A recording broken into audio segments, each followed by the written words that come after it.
The boat is very new. We moved onto it in early February this year. It was built to our own design. We live on board.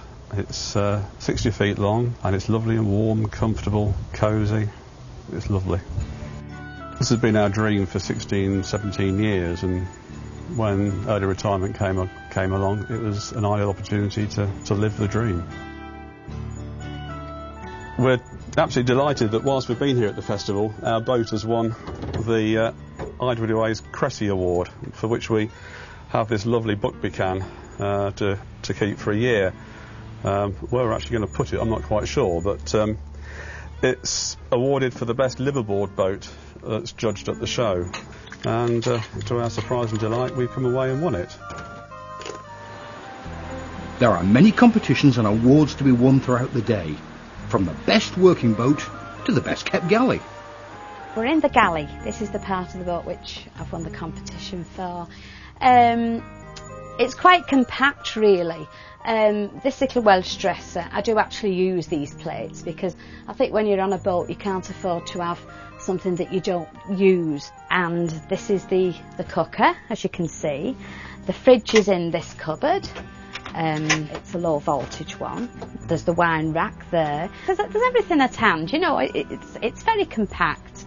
And I did think about it, you know, when we was having it, when I was designing it. So, yes, it's the type of kitchen I have at home, really. Quite proud that they thought my kitchen was, you know, good enough to win it.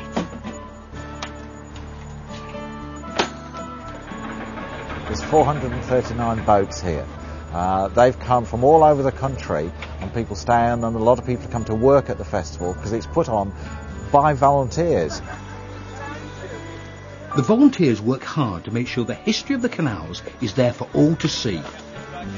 This boat is special because it's unique. It is the last one of a kind. It should be 100 in 4 years' time. One heck of a party. We're looking forward to that. Yeah, I think everyone likes it. It must go around the cut. It's unique. It's for the next generation to come along. They wouldn't know what these things are about if we didn't do it for them. You know, once these go, there's no anything else to replace them. That's why we do it. I started out canalling like anyone else on a cruiser. It's great fun, and you meet lots and lots of people.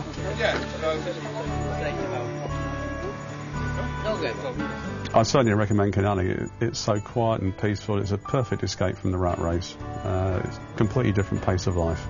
There's a lot of places in the UK that people don't realise that they might be on their back doorstep, but they're well worth a visit. If a canal runs near it, it's well worth a visit. You can moor up, have a look round a town or a village, wait for the market day. There's so much in England that people can still enjoy with a narrowboat. Yeah, it's community spirit amongst the canals, or boaters, as they're called. Yeah, it's great. Camaraderie, really. They always get you out of trouble. If you're in trouble, they give you a hand, and you do the same for them. It's brilliant, marvellous. And we're trying to recreate, like I say, back to what it was like in the 1900s. We can't do it exactly, but we do our best. And a good job they're doing too. The people there certainly agree that life on the canals is special. And I'm sure that I'll come across some of them again along my journey on the waterways of the Northwest. The life jacket is on because our incredible journey is about to start. We're going to head along the Leeds-Liverpool Canal. Now, this canal took 40 years to build and wasn't completed till 1816. And that allowed boats to go all the way from the Irish Sea to the North Sea. The canal itself, well, it's 127.25 miles long. There are many locks as it climbs up to the Pennines. But over the next few weeks, we're going to explore many canals in the Northwest and we'll be on many boats. This one is actually the Pride of Sefton, and it's used to give people, well, a canal experience. And it's designed so that people in wheelchairs can get on board. A fantastic craft. But this is going to be a fantastic journey.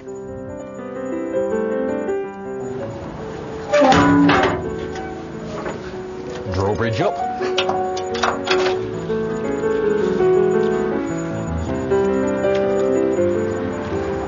Well, it's not every day that the swans guide you along the canal.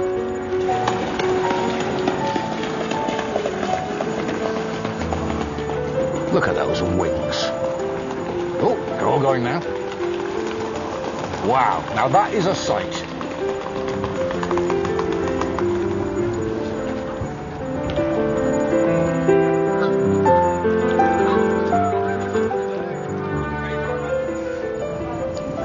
All along this route, you've got the signs of the old industry. But you've also got regeneration. I mean, look at that building. They put a new bit on the top, and it's now apartments with a beautiful canal view. The first part of the Leeds-Liverpool Canal, by its very nature going through Liverpool, we're seeing a lot of industry. And it's funny how the industry sort of ignores the canal. It's very strange. It's only when you see examples of old factories or old warehouses where you have a wharf, so they actually use the canal. Later industries put up walls to block out the canal. So you get a very unusual view of the world. In fact, going through a city by canal is unusual. You see a view of the city that you can't see in any other way. But even here, you've got a lot of wildlife. There's vegetation. I mean, nobody's coming down here cutting down the vegetation or spraying weed killers. So it's an absolute haven for nature. And what it does is it's like a corridor into the city and nature can move in. I mean, how many cities have Canada geese within a mile of the actual city centre? It is a special place.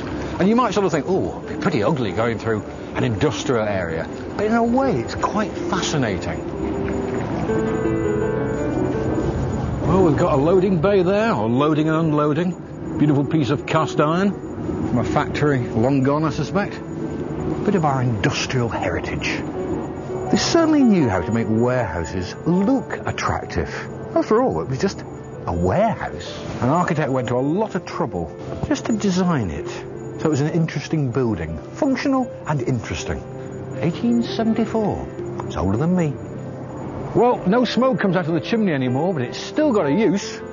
Mobile phone aerials. I bet the people who built that couldn't have even imagined the idea of a mobile phone. In fact, they probably couldn't have even imagined the idea of a phone.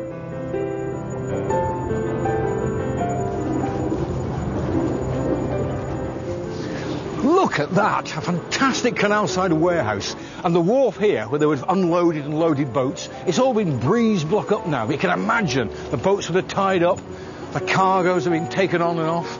And, well, there is a boat, or the remains of one. Looks like somebody's actually been trying to convert it or repair it. But all around here you can see examples of how they use the canal, because these are much older factories. I mean, this was the motorway of its day. That is quite stunning. You can see how you could open that up for apartments there. Have little terraces. Right.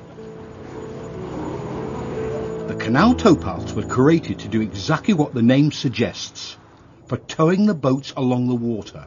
Going back to the beginning of the canals, and the many years that followed, horses were used to pull the working barges and boats along. The workload for the horses lessened